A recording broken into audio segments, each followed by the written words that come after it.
Hello guys, this is Shivam here. I hope कि आप सभी की स्टडी बहुत अच्छे तरीके से चल रही होगी, क्योंकि अब जेई मेंस बहुत पास आती जा रही है, तो प्लीज़ अच्छे से पढ़ाई करो। आज हम स्टार्ट करते हैं यहाँ पर आगाज सीरीज जेई मेन 2022 के लिए इलेक्ट्रोमैग्नेटिक वेव्स। देखो, आप भी जानते हो कि इलेक्ट्रोमैग्नेटिक वेव एक छोटा चैप्टर है, बहुत आसान चैप्टर है, जिसमें से हमेशा एक क्वेश्चन पूछा ही जाता है। मतलब +4 यहाँ से आना पक्के है आपके लिए। तो यहाँ पर इसको अच्छे से पढ़ो, एक बार देखो क्वेश्चन किस तरीके से पूछे जा रहे हैं। यहाँ पर हम इसके बेसिक फॉर्मूला पढ़ेंगे, उसके 20 और 21 में आए क्वेश्चंस पढ़ेंगे, जिससे कि आपको आइडिया लग जाएगा कि क्वेश्चन किस तरीके से पूछे जा रहे हैं और आपके +4 यहाँ पर पक्के हो जाए। तो स्टार्ट करते हैं आज का लेक्चर। सबसे पहला टॉपिक यहाँ पर पूछ रहा है डिस्प्लेसमेंट करंट। डिस्प्लेसमेंट करंट क्या होता है? ID equal to epsilon not d∅/dt। Simple सा फॉर्मूला है, आंसर लिखना है। जब भी फॉर्मूले में क्वेश्चन गिवन होगा तो कुछ वैल्यू गिवन होगी, पुट करना है, आंसर निकल जाएगा। नेक्स्ट यहाँ पर है modification of Ampere circuital law. Simple formula B.dl is equal to mu not I plus IT, where ID is the displacement current. Next यहाँ पर है मैक्सवेल्स इक्वेशन। मैक्सवेल ने 4 तरह के इक्वेशन दी थी। फर्स्ट है इसकी Gauss law of electrostatics, E.dA Q∞/ε0, जो हमने फर्स्ट चैप्टर इलेक्ट्रोस्टैटिक में भी पढ़ते हैं इसको गॉस लॉ में। सेकंड है यहाँ पर Gauss law of magnetism, B.dA equal to 0। Third यहाँ पर Faraday's law of electromagnetic induction, जो EMI चैप्टर में हम पढ़ते हैं, इसका फॉर्मूला होता है E.dl is equal to -d∅B/dt। And last में होता है Ampere's Maxwell law, B.dl equal to mu not I plus IT। Basic formula है, सारे याद कर लो, अगर आ जाए तो टिक करने में आसानी हो तुम्हें वहाँ पर। नेक्स्ट यहाँ पर देखते हैं relation between peak values of electric and magnetic field. दोनों की peak value, electric field and magnetic field की पीक वैल्यू में क्या रिलेशन होता है। तो E0/B0 इक्वल टू क्या होता है? C, where C is the speed of light 3 × 10⁻⁸ metre per second. यहाँ पर नेक्स्ट देखो, C की वैल्यू गिवन है हमें। C इक्वल टू यानी speed of light equal to root में 1/μ0ε0। अब μ0ε0 क्या है? μ0 is the relative permeability of the free space, and यहाँ पर ये permittivity of the free space is the ε0। तो दोनों को हमें याद रखना है। यहाँ पर C is equal to 1/√1/μ0ε0 in vacuum.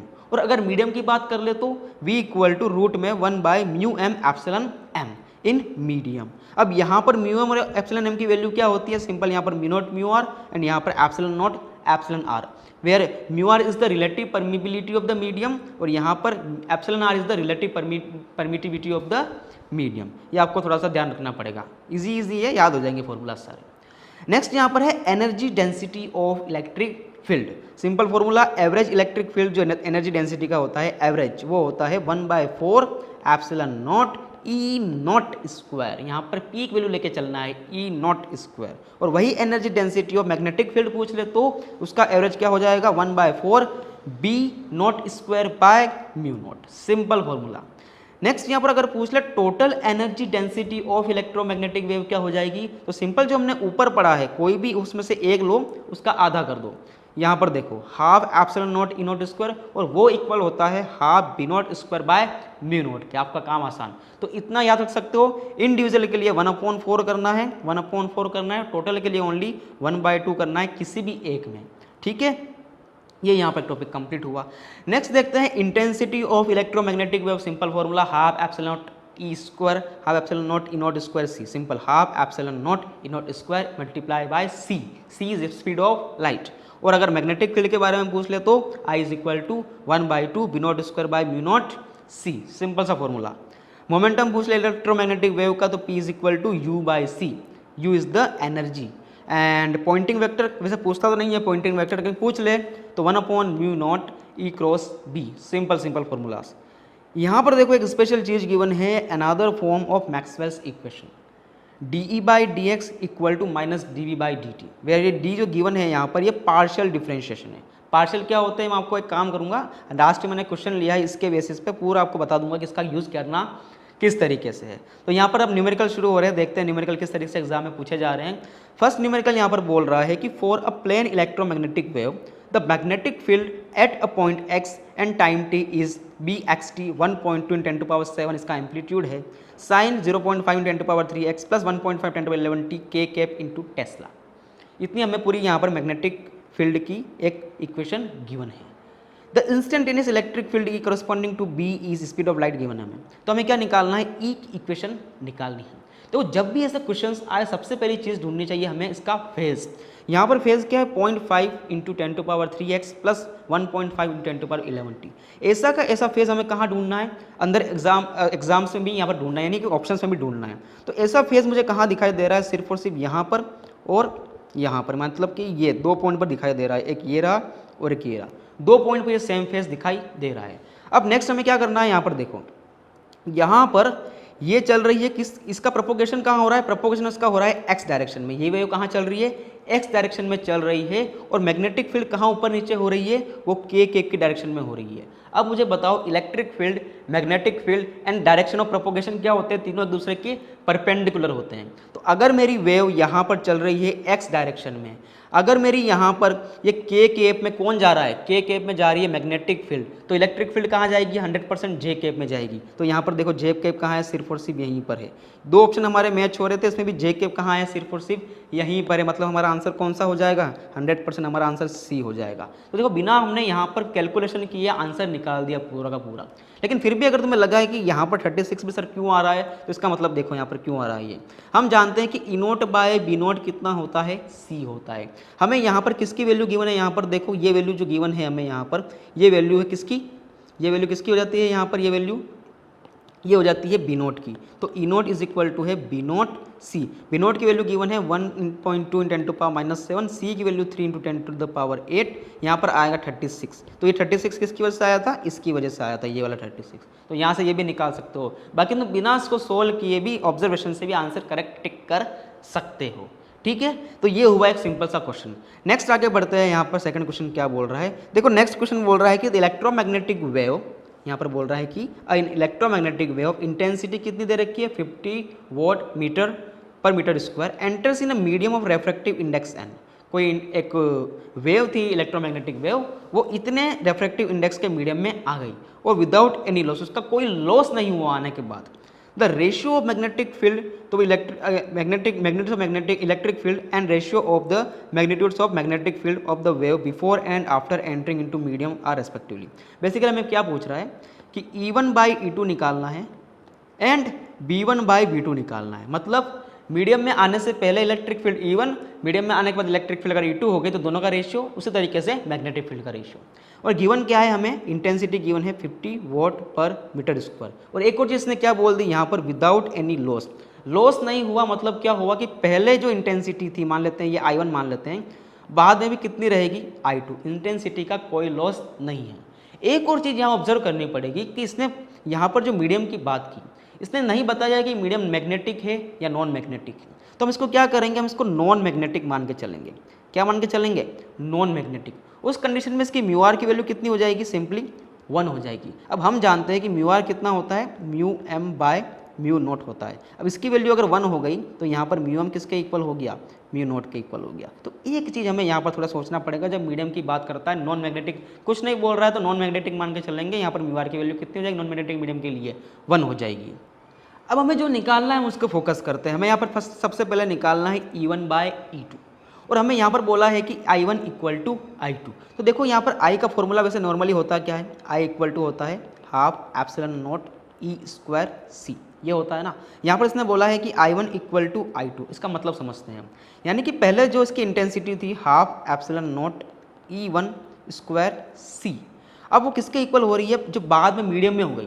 तो मीडियम में क्या हो जाएगी, यहाँ पर epsilon of medium, then E2², then यहाँ पर स्पीड हो जाएगी v, क्योंकि मीडियम में आने के बाद स्पीड थोड़ी चेंज हो जाएगी, तो इसको हमने v मान लिया। अब यहाँ पर हाफ से हाफ तो कैंसिल हो गया, तो एप्सिलॉन0 E1²C।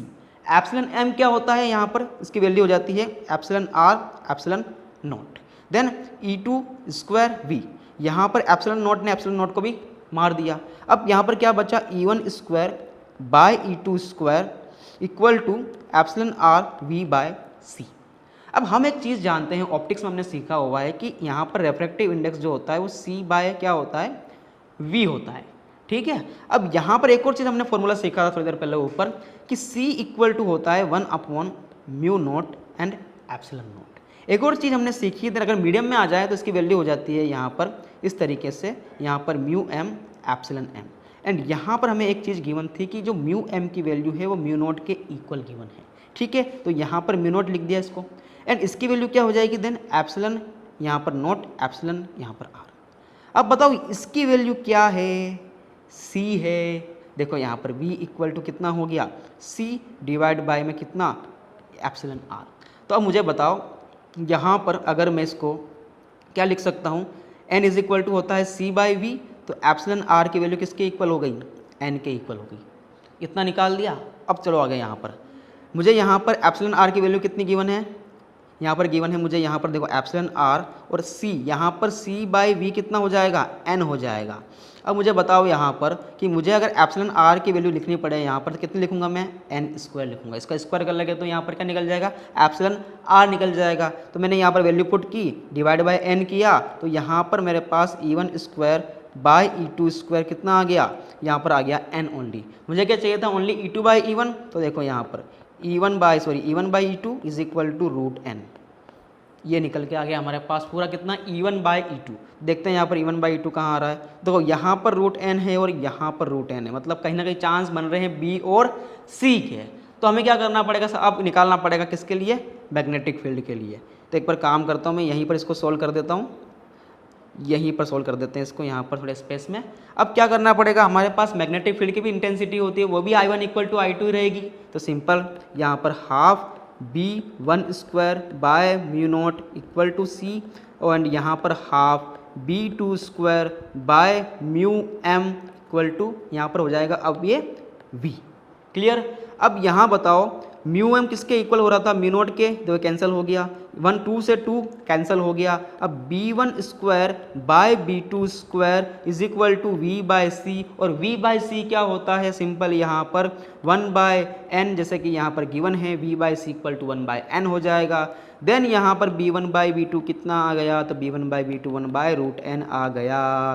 तो मतलब ये क्वेश्चन यहाँ का इसका कॉन्सेप्ट बिल्कुल इजी था मैग्नेटिक फील्ड के लिए, बट इलेक्ट्रिक फील्ड के लिए थोड़ा सा हमें एक्स्ट्रा सोचना पड़ेगा। तो देखो क्वेश्चन मानता हूँ कि टॉपिक इजी है, लेकिन कभी कभी क्वेश्चन थोड़े से टफ हो जाते हैं। तो यहाँ पर समझ सकते हो कि क्वेश्चन किस तरीके से टफ वाले भी सोल्व करने हैं। ईजी वाले तो आप इस तरीके से आसानी से सोल्व कर लोगे, लेकिन टफ वाले में भी थोड़ा सा आपका माइंड चलना चाहिए अगर +4 पक्के करने हैं तो देखते हैं नेक्स्ट क्वेश्चन क्या बोल रहा है।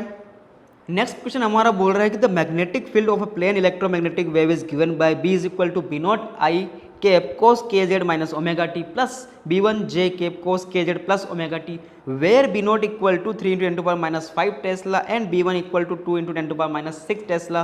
The RMS value of the force experienced bye stationery charge Q equal to 10 to power minus 4 coulomb at Z equal to 0 is closest to. ये क्वेश्चन हमें बोल रहा है कि एक चार्ज है 10 to the -4 कूलम का स्टेशनरी रखा हुआ है, इसके ऊपर फोर्स निकालना है।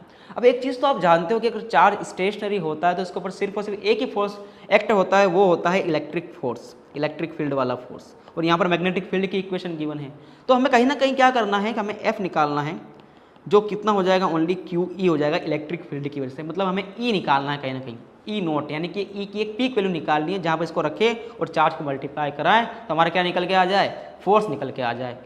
लेकिन यहाँ पर हमें गिवन क्या है, मैग्नेटिक फील्ड, तो हम क्या करेंगे, इसको इलेक्ट्रिक फील्ड में कन्वर्ट करेंगे। लेकिन एक और चीज़ ने यहाँ पर बोली है कि RMS वैल्यू, हमने RMS value AC current, alternating current में सीखा हुआ है कि किसी भी चीज़ का अगर RMS निकालना हो, जैसे VRMS निकालना होता है, तो हम इसकी पीक वैल्यू को डिवाइड करते हैं √2 से, तो क्या निकल जाता है उसका, वो RMS निकल के आ जाता है। तो मैं वही क्या कर रहे हैं, यहाँ पर एक काम करते हैं, हम B का यहाँ पर RMS निकालने की कोशिश करते हैं। तो हम क्या करेंगे, यहाँ पर सिंपल B नोट का √2 ले लेंगे I कैप की डायरेक्शन में, प्लस B1 का √2 ले लेंगे किसके डायरेक्शन में, इसने बोला यहाँ पर J कैप, तो J कैप की डायरेक्शन में। ठीक है, अब क्या करते हैं, BRMS का मैं मैग्नीट्यूड निकालना है, टोटल पूरा कितना आएगा। तो क्या करते हैं, यहाँ पर हम B नोट बाय √2 का whole square plus B1 bye √2 का होल स्क्वायर, क्योंकि ये दोनों वैल्यू किस में है, I कैप और J कैप में है। हमें क्या करना, टोटल मैग्नीट्यूड निकालना है, तो हमने क्या करा, दोनों को वेक्टोरियली ऐड कर दिया यहाँ पर मैग्नीट्यूड वाइज।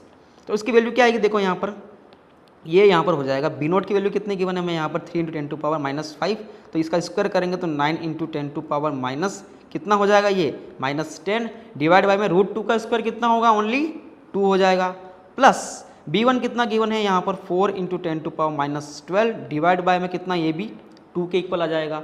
एंड यहाँ पर इसकी वैल्यू निकाल के देखते हैं क्या आता है। तो ये आया हमारे पास 4.5 into 10 to the power -10, plus इसको यहाँ पर 2 से मल्टीप्लाई कर देते हैं। उसके बाद क्या करते हैं, इसमें 2 0 डाल देते हैं, 0.02 into 10 to power -10, क्योंकि मेरे को इसको क्या करना था 10 टू पावर माइनस 10 ओडम लिखना था, तो मैंने इसको क्या कर दिया 1/100 से डिवाइड कर दिया, तो सिंपल मेरे पास ये वैल्यू आ गई। अब यहाँ से मैं क्या कॉमन निकाल सकता हूँ, 10 टू पावर माइनस 10 कॉमन निकाल सकता हूँ, बाहर क्या निकल के आया 10 टू द पावर माइनस 5 आ गया, और अंदर क्या बचा 4.5 प्लस 0.02। ठीक है, इसका अगर हम रूट निकालते हैं तो ऑलमोस्ट किसके इक्वल आएगा हमारे पास, ये वाला, ये ऑलमोस्ट इक्वल आता है, यहाँ पर मान लेते हैं 2.2 के इक्वल आ गया, मान लेते हैं सपोज, क्योंकि हम वहाँ पर एग्जैक्ट कैलकुलेशन नहीं कर पाएंगे, तो हम अप्रोक्सीमेट लेके चलते देखते हैं क्या आंसर निकल के आता है। ठीक है, तो यहाँ पर हमारे पास क्या आ गया, BRMS आ गया एक तरह से, कितना, ये कितना आ गया हमारे पास, ये निकल के आ गया 2.2 इंटू 10 टू पावर माइनस 5, यानी कि पीक वैल्यू निकल के एक तरह से इसकी। देन हम क्या करते हैं यहाँ पर, अब क्या करना है, देखो हम जानते हैं कि E note by B naught कितना होता है, सिंपल सी होता है, तो हमें ई नोट की वैल्यू चाहिए, तो बी नोट को किससे मल्टीप्लाई कर दो, सी से, तो सिंपल यहाँ पर 10 to minus 5 into 3 into 10 to power 8 हो जाएगा, तो ये कितना निकल के आ गया, लगभग 6.6 इंटू 10 टू द पावर 3 निकल के आ गया, देखो यहाँ पर। ठीक है, तो ये तो हमारे पास क्या आया, ई नोट निकल के आ गया। हमें क्या चाहिए था, force is equal to q E naught, तो क्यू कितना गिवन है 10 टू द पावर माइनस 4, अभी हमने जस्ट निकाल दिया 6.6 10 टू पावर 3, तो ये कितना निकल गया 0.66 यहाँ पर न्यूटन। तो ऑलमोस्ट देखो कौन सा आंसर मैच हो रहा है, ऑलमोस्ट हमने मैच करा दिया डी वाला, तो डी यहाँ पर ऑलमोस्ट मैच हो गया हमारा। तो इस तरीके से जरूर नहीं कि आप पूरी कैलकुलेशन करो, थोड़ा अंदाजा लगा लो, फिर भी आंसर बिल्कुल सही बैठ सकता है। ठीक है, तो यहाँ पर हमारा ये क्वेश्चन भी बिल्कुल कंप्लीट हुआ, थोड़ा बेसिक नॉलेज लगाएंगे तो आंसर निकल के आ जाएगा। उसने बोला है यहाँ पर हिंट दिया है कि स्टेशनरी चार्ज, तो स्टेशनरी चार्ज में कौन सा फोर्स लगता है, ओनली फॉर इलेक्ट्रिक फोर्स लगता है, दिस इट इज क्लियर। आगे बढ़ते हैं, नेक्स्ट क्वेश्चन क्या बोल रहा है, देखो यहाँ पर ये थोड़ा सा अच्छा क्वेश्चन है। ये बोल रहा है कि electric field of two plane electromagnetic wave, electric field of two plane electromagnetic plane waves in vacuum are given by E1 equal to E naught j cap cos omega t minus k x, E2 vector equal to E naught k cap cos omega t minus k y. At t equal to 0 particle of charge q is at origin with velocity v equal to 0.8 c j cap, मतलब कि t equal to 0 पर particle की velocity क्या थी, इतनी थी। c is the speed of the light in vacuum, the instantaneous force experienced by the particle e is पूछा जा रहा है। ये बोल रहा है कि t इक्वल टू 0 पर पार्टिकल की स्पीड कितनी थी, 0.8 c j के। अब मुझे बताओ किसी पार्टिकल जिसकी स्पीड गिवन है हमें, कांस्टेंट स्पीड, तो उस पर कौन कौन से फोर्स लगते हैं, electric field plus magnetic field, और इलेक्ट्रिक फील्ड हमें यहाँ पर ऑलरेडी गिवन है, तो हमें क्या निकालना रहा, मैग्नेटिक फील्ड। देन उन दोनों की हेल्प से हम जानते हैं एक फॉर्मूला होता है फोर्स का, यहाँ पर F is equal to q E plus q v cross B, ये सब हमने फॉर्मूला पढ़ा हुआ है, तो इसकी हेल्प से हम क्या निकालेंगे, नेट फोर्स निकालेंगे। तो यहाँ पर देखो मैंने क्या किया कि आपके पास इलेक्ट्रिक फील्ड की इक्वेशंस तो गिवन थी, इससे मैग्नेटिक फील्ड बनाना हमें आसानी से आता है। एक रिलेशन ये होता है कि E naught by B naught equal to C, तो बी नोट कितना हो जाएगा, simply E naught by C हो जाएगा। तो मैंने वही किया, मुझे E1 की इक्वेशन गिवन थी, मैंने B1 की बना दी। B1 कितना हो जाएगा, बी नोट की वैल्यू कितनी है, ई नोट बाई सी। अब जब मुझे बताओ यहाँ पर ये इक्वेशन चल रही थी x में, इलेक्ट्रिक फील्ड ऊपर नीचे हो रही थी j में, तो मैग्नेटिक फील्ड कहाँ होगी, k में, तो मैंने k लगा दिया। देन यहाँ पर देखो इसका फेज और इसका फेज बिल्कुल सेम होना चाहिए, तो मैंने फेज बिल्कुल सेम कर दिया, क्लियर। अब यहाँ पर देखते हैं E2 की वैल्यू हमें गिवन थी, ये इक्वेशन कहाँ चल रही थी, y में चल रही थी, एंड k में इलेक्ट्रिक फील्ड ऊपर नीचे हो रही थी, तो ये वाली कहाँ होगी, ऊपर नीचे। अब y आ गया, k आ गया, तो बचा कौन, i, तो ये i में आ जाएगी। इस तरीके से सोचना है। अब इसका फेस जो होगा वो इसका फेस भी रहेगा, तो फेस में कोई चेंज हमें नहीं करना है। अब हमारा मकसद क्या है, स्पीड हमें गिवन है कितनी, 0.8 c j केप। हमारा मकसद क्या है, फोर्स निकालना, नेट फोर्स निकालना। तो इसकी वजह से भी, यानी फर्स्ट वाली इक्वेशन की वजह से भी फोर्स निकालेंगे, सेकंड वाली इक्वेशन की वजह से भी फोर्स निकालेंगे, और दोनों को क्या कर देंगे, फाइनली ऐड कर देंगे। तो यहाँ पर थोड़ा सोचना एक्स्ट्रा पड़ेगा।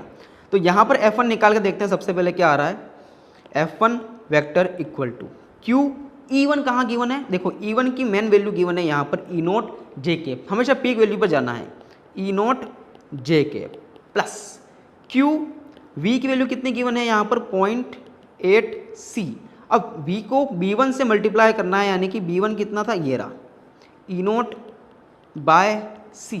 लेकिन यहाँ पर क्रॉस प्रोडक्ट यानी कि वेक्टर प्रोडक्ट हो रहा है। अब यहाँ पर हम जानते हैं कि आई कैप, यहाँ पर लिख देता हूँ मैं इसको, यहाँ पर लिख देते हैं कि आई कैप, जे कैप एंड के कैप की अगर बात करें, तो अगर प्रोडक्ट की बात करें तो V क्रॉस B1 किया ना, तो V कहाँ था, J में था, एंड B1 कहाँ था, के में था, तो देखो जे से के में जाना है, जे से के यानी कि क्लॉकवाइज गए, तो क्लॉकवाइज में क्या मिला हमें, आई कैप मिला पॉजिटिव, तो यहाँ पर मिलेगा हमें आई कैप।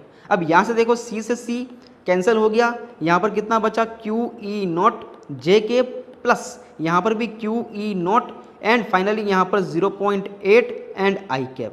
ये हमारे पास पूरा निकल कर आ गया क्या, F1 वेक्टर कंप्लीट। इस तरीके से हमें क्या निकालना है, F2 वेक्टर निकालना है। अब यहाँ पर देखो क्यू ई2 कहाँ है, ई2 ये रहा, ई नोट के कैप, तो ई नोट यहाँ पर हो जाएगा ये के कैप प्लस क्यू वी कितना था, फिर से वही 0.8 सी एंड यहाँ पर मल्टीप्लाई करना है B2 से, B2 कितना है, ई नोट बाई सी। अब देखो फिर से यहाँ पर वही बात करनी है क्या, कि V क्रॉस B2 कर रहे हैं, V कहाँ था J और B2 कहाँ था यहाँ पर I, तो यहाँ पर J क्रॉस I यानी कि एंटी क्लॉकवाइज चले तो K में I नेगेटिव माइनस के कैप, एंटी क्लॉकवाइज में क्या लगाना है, नेगेटिव लगा देना है। तो अब क्या करना पड़ेगा, देखो फिर से C से C कैंसिल हो गया, तो कितना बचा, क्यू ई नॉट, यहाँ पर कितना बचा, ये बचा यहाँ पर क्यू ई नॉट के cap plus Q E not and 0.8 multiply with minus of के कैप, तो माइनस को बाहर ले आते हैं, तो कितना बचता है यहाँ पर देखो, ये हो जाएगा यहाँ पर 0.2 क्यू ई नॉट ओनली के कैप। इतना समझ में आया। अब क्या करना था हमारे पास, देखो F1 वेक्टर भी आ गया और F2 वेक्टर भी यहाँ पर निकल के आ गया। अब हमें नेट निकालना, तो हम क्या करेंगे, F1 vector plus F2 vector कर देंगे, तो F नेट कितना निकल के आ जाएगा, यहाँ से F1 वेक्टर की वैल्यू कितनी आई, देखो सब में क्यू ई नॉट कॉमन है, कॉमन निकाल ले इसका पूरा, अंदर क्या बचता है, only j cap plus 0.I cap plus यहाँ पर 0. यह हो जाएगा 0.2 के कैप। तो देखते हैं यहाँ पर 0.8 I कैप, यहाँ फर्स्ट में देखो 0.8 I कैप प्लस यहाँ पर कितना है जे कैप प्लस 0.2 के कैप, तो प्लस जे कैप प्लस 0.2 के कैप, यानी कि हमारा फर्स्ट ऑप्शन यहाँ पर बिल्कुल मैच कर रहा है नेट फोर्स से। तो जे इवेंट 2020 में क्वेश्चन पूछा गया है, बहुत अच्छा सुंदर क्वेश्चन है, अगर समझ में आ जाए तो टफ नहीं लगेगा, लेकिन थोड़ी सी कैलकुलेशन लेंदी हो सकती है, तो यहाँ पर इसको समझ में जरूर जाएगी। इसने बोला है यहाँ पर कि वेलोसिटी कितनी गिवन है, 0.8 सी जे कैप, इसका मतलब ये कहाँ है, इसकी स्पीड है, स्पीड है मतलब इलेक्ट्रिक और मैग्नेटिक फील्ड दोनों फोर्स लगने हैं। इससे पहले वाला क्वेश्चन में क्या था, सिर्फ और सिर्फ ने बोला कि स्टेशनरी चार्ज, तो स्टेशनरी चार्ज तो only and only electric field लगेगी इसके ऊपर, तो ये दोनों चीज़ें आपको वहाँ पर जाकर सोचनी पड़ सकती है, तो पहले से तैयार होकर जाए तो आपके लिए फायदेमंद रहेगा ये काम। अब देखते हैं नेक्स्ट क्वेश्चन क्या बोल रहा है। देखो नेक्स्ट बोल रहा है यहाँ पर कि the electric field of a plane electromagnetic wave is given by E is equal to E naught i cap cos k z cos omega T. देखो सबसे हटके इक्वेशन देखने को मिल रही है, क्योंकि अब तक हमने ऐसी इक्वेशन देखी नहीं थी, यहाँ पर हमें देखने को मिल रही है यहाँ पर कुछ इस तरीके से ई naught i cap cos k z cos omega t, the corresponding magnetic field B is given by. अब मैग्नेटिक फील्ड हमें निकालनी थी, इलेक्ट्रिक फील्ड गिवन है, तो जब भी इस तरीके की चीज़ें आए आपके सामने, दोनों मिक्स होके आ रही हो अलग अलग फॉर्म में, कोस के जेड अलग है कोस ओमेगा टी अलग है, तो आपको ये वाली इक्वेशन याद रखनी है। मैंने बताया थी another form of Maxwell equation last में बोला था मैंने, है ना, मैंने बोला था कि इसके मैं कुछ क्वेश्चन कराऊंगा लास्ट में, तो वही वाला है, इसका यूज़ कैसे करना आप सीख लो। यहाँ पर हमें इसको याद रखना है, d by d z equal to minus d v by d T.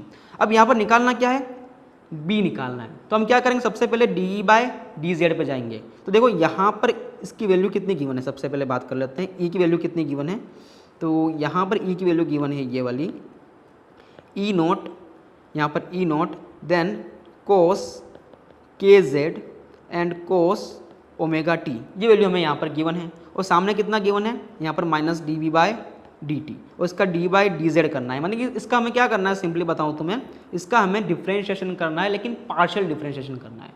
Partial का मतलब क्या होता है कि जैसे यहाँ पर z है और यहाँ पर z वाला टर्म है, तो इसका तो तुम डिफ्रेंशिएशन कर दो, लेकिन इस t वाले को एज इट इज कांस्टेंट की तरह बाहर निकाल दो। देखते हैं करके क्या होता है। यहाँ पर देखो, जैसे कि यहाँ पर क्या करना है कि यहाँ पर कांस्टेंट कौन है, ई नोट कांस्टेंट है, देन यहाँ पर कोस ओमेगा टी कांस्टेंट है, इसको बाहर निकाल दिया, and D by d Z किसका करेंगे, ओनली यहाँ पर कोस के जेड का करेंगे, देन बाहर क्या बचा, इधर minus d B by d t बच गया। अब आगे चलो, E naught cos omega t, इसका कितना हो जाएगा, कोस का minus of sine k z and k का मल्टीप्लाई भी होगा, एंड इक्वल टू कितना हो जाएगा, minus d v by d t हो जाएगा। तो देखते हैं फाइनल कितना आया यहाँ पर आया ये ई नोट के माइनस यहाँ पर क्या आया, cos omega t and sine k z, ये निकल के आ गया। सामने कितना बचा, minus d B by d t बचा। नेगेटिव नेगेटिव को मार दिया। अब मुझे बताओ अगर मैं इस वाले टर्म को यहाँ लेके जाता हूँ तो ये किस में बदल जाएगा, इंटीग्रेशन में बदल जाएगा। तो देखो यहाँ पर क्या करना पड़ेगा, फिर से ई नोट के कोस omega T sign k Z D T, तो ये क्या बन गया, इंटीग्रेशन बन गया यहाँ पर। तो हमें क्या करना पड़ेगा, इसका इंटीग्रेशन करना पड़ेगा, फिर भी पार्शियली करना है। मतलब कि अब यहाँ पर टी वाला टर्म आ गया, देखो यहाँ पर ये टी वाला टर्म आ गया, तो हमें इसी का ही करना है, टी वाले का, इसको और इसको कांस्टेंट मान के बाहर निकाल देना है। सिंपल, देखो क्या करना है, तो ई नोट के बाहर निकल गया एंड साइन के जेड बाहर निकल गया, तो अंदर कौन बचा, ओनली कोस ओमेगा टी बचा एंड सामने की ओर डी बी बचा। तो डी बी क्या हो जाएगा, सिंपली एक तरह से बी की वैल्यू आ गई हमारे पास। अब यहाँ पर ई नोट के साइन के जेड, अंदर साइन कोस का कितना हो जाता है, sign omega t and divide by किससे करना पड़ेगा, ओमेगा से, और सामने कितना बचा, बी बच गया। अब मुझे बताओ, हमने सीखा है कि v is equal to omega upon k होता है, ठीक है। और यहाँ पर इलेक्ट्रोमैग्नेटिक वेव है तो ये किसके इक्वल हो जाएगा, c के इक्वल हो जाएगा। अब बताओ यहाँ पर हमारे पास ओमेगा अपॉन के ऑलरेडी आ चुका है, तो मैं इसको लिख सकता हूँ E naught by c sine k z and sine omega t equal to B. तो मैच करके देखो कौन सा ऑप्शन मैच हो रहा है, यहाँ पर ई note by C sine k Z sign omega T, यहाँ पर सिर्फ मैच होता है हमारा बी वाला ऑप्शन, बिल्कुल अच्छे तरीके से मैच हो गया। तो इस तरीके के क्वेश्चन भी आपको एग्जाम में करने को मिल सकते हैं जहाँ पर इसका यूज़ हो जाए, इसको याद रख के जाए। ये वाली बहुत काम की क्वेश्चन है, JEE मेन 29 में क्वेश्चन पूछा गया है, तो कहीं ना कहीं चांस है कि 21 में भी पूछ ले, सॉरी 22 में भी पूछ ले आपके साथ में। तो इसको तैयार करके जाए। इस फॉर्मूले का छोटा सा फॉर्मूला है, क्या बोल रहा है कि d g by d z equal to minus of d v by d t, जहाँ पर ये डी जो लगा रखे हैं वो क्या है, पार्शियल डिफरेंशिएशन है। तो आई होप कि आपको लेक्चर समझ में आया होगा कि किस तरीके के क्वेश्चन इलेक्ट्रोमैग्नेटिक वेव में पूछे जा रहे हैं। हम समझते हैं कि जैसे हम बेसिक फॉर्मूला याद कर लेंगे तो वहाँ पर न्यूमेरिकल बन जाएंगे, लेकिन आपको देख के लगा होगा कि नहीं, थोड़ी सी प्रैक्टिस मेहनत चाहिए, थोड़े से प्रियर कॉन्सेप्ट अच्छे क्लियर होने चाहिए। जैसे कि चार्ज स्टेशनरी पे है तो उस पर सिर्फ और सिर्फ इलेक्ट्रिक फील्ड काम करेगी, और अगर कांस्टेंट वेलोसिटी चलना शुरू कर दे उस पर इलेक्ट्रिक प्लस मैग्नेटिक फील्ड दोनों काम करना शुरू कर देगी, तो उस कंडीशन में दोनों की वजह से फोर्स निकालना पड़ेगा। तो ये सारी चीज़ें आपको माइंड में थोड़ी क्लियर होनी चाहिए। तो मिलते हैं फिर से नेक्स्ट लेक्चर में, तब तक के लिए पढ़ते रहिए। All the very best.